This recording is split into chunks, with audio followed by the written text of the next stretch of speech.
Hey folks, Evil DM, back with another episode of Batman the Role-Playing Game, DC Heroes. One thing I'm going to talk about today is character experience or character growth and how that exactly works in Batman the Role-Playing Game. It's not much different or harder, or it's actually a lot easier than the actual DC Hero games itself, but it is pretty simple, and I'll go over that right quick here. So first, turn to page 100 so we can see how it does and how it works and everything. So basically, you bank your hero points. If you don't use them during the game, you can use them to increase your character's stats, skills, powers, advantages, remove drawbacks, his wealth, anything you can use to increase or decrease or whatever you want for your character. Each of them comes with a cost, and I'm going to go over that right here. So next, you just turn to page 101. And we see we use the increasing APs chart here.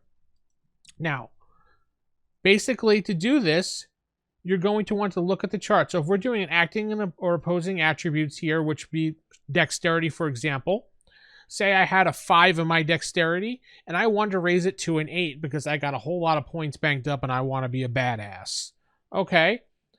Now, before we do that, you're going to want to, at least in my games, provide the GM some type of reason or excuse why your dexterity is being shot up that high. Because all characters need an explanation for it. It can't be just wave of the hand. Well, I mean, it could be if your GM doesn't care. I like to have a reason. Maybe there was some type of serum that your character took because we're also playing humans in our game. So maybe a serum you took that permanently did that. Maybe you went on a summer retreat and decided to work out every day and practice your balance or something like that. Just something that would explain the boost from the 5 to the 8. Now that we got that simple thing out of the way, we want to move it from a 5 to an 8. And well, according to this chart, any APs between 1 to 8 is 70 points. Okay, you're like, cool, so I got to pay 70 points to go to 5 to 8? That's not a problem. No, that's not really how it works. For every point above your original score to the score you want it to be costs this many points. So if I want, again, move from a 5 to an 8, that's going to be 70 points for 6, 70 points for 7, and 70 points for 8, totaling 210 character points. That's how it works. That's how the game does it. Now, if you want to increase, say, a power or a skill, it's the same exact way. Now, let's say you wanted to add a new power or add a new skill. Well, adding a new power, superheroes and characters throughout comic book history don't just instantly get new powers. They do have, like Spider-Man's had the same powers. Batman's had the same type of gadgets forever. Superman's had the same powers forever. You don't see them actually gaining powers all the time. So if your character is gaining a new power, I want some type of explanation how this happened if we're playing with powers. Now, if we're playing with just skills, you can just say that your character worked on this or worked on that, or attended a class here or there. Whatever we can come up with together, as a compromise of why your skills are suddenly going up or why you gained a new power and or skill. So with that said, to gain a new power, you flip to the power section in the book, look at the base cost, and it's 10 times that base cost. That gives you a 0 AP in the power. You're just buying it. You're purchasing the power with 0 AP. After that, we go look on here, this chart under powers, and we know we have to spend at least 80 more hero points to get 1 in that power. Same thing goes for skills. Want a new skill, like a brand new skill, because maybe the GM decided to add more skills to the game?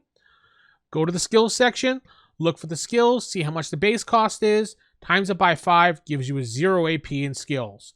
Look at this chart, 1 point, I'm going to need 50 more hero points on top of that. Wealth, look at this chart, 1 to 8 APs, the same way if you're raising it up, 20 points for each point until you get to 8, and then 9 it becomes 30. Which wealth is probably the cheapest one of them all to raise, which I'm really surprised at. But there also, again, should be some reason for all these things. You can't just boost them up.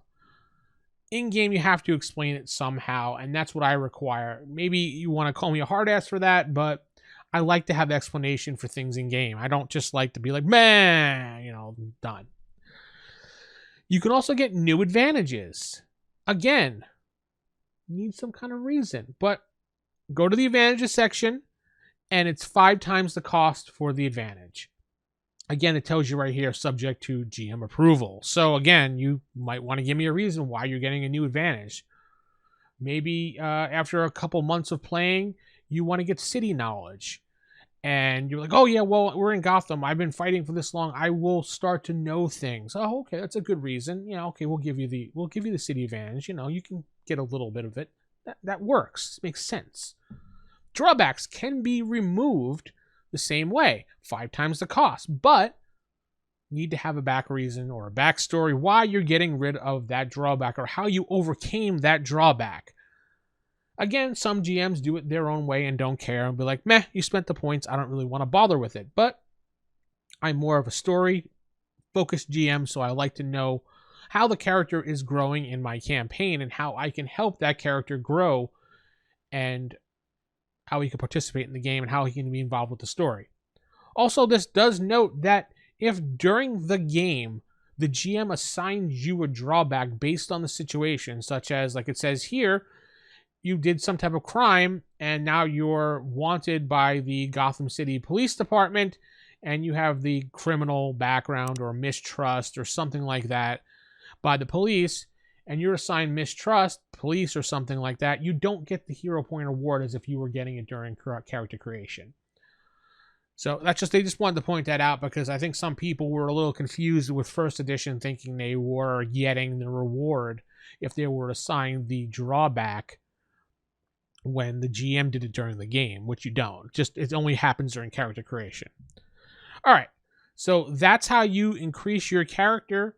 I would highly suggest along the way that you start adding things in from 2nd edition and or 3rd edition to your game, because the 2 editions pretty much hand-in-hand match with Batman, to give your players a little bit more room to grow. I mean, you don't have to add everything. Just add some skills. There's a few more skills that you can add in, especially one called computers you need to make up on your own, because I can't believe they don't have that skill. And Scholar Computers does not cut it. But that's for a different time. With that said, tell me what you think, how you handle character growth. Do you require backstories or not? If you don't, great. If you do, tell me what you have your players go through. Do you have them jump through what hoops, this, that, whatever. Like the video, share the video, and comment below. And keep it original, keep it old school, and good night, everybody.